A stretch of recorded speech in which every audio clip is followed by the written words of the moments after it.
नमस्कार.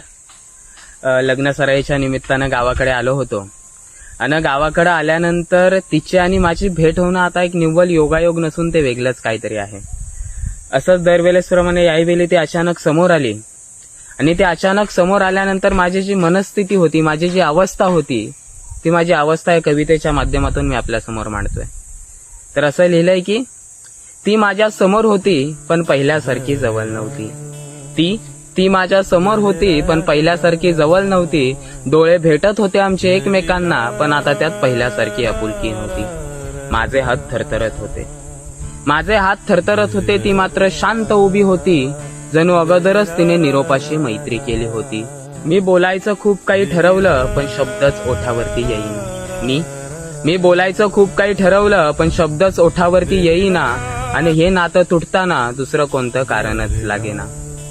ती हळूच म्हणाली काळजी घे.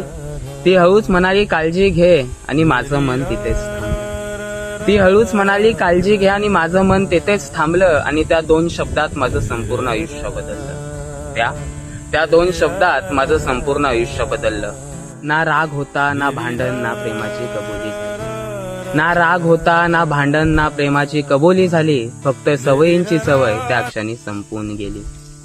ती वळली तिने मागे पाहिलंच नाही. ती वळली तिने मागे पाहिलंच नाही. मी मात्र शांत तिथेच उभा आणि त्या आयुष्यात पुढे निघून गेली. मी मात्र शांत तिथेच उभा आणि ती आयुष्यात पुढे निघून गेली. धन्यवाद.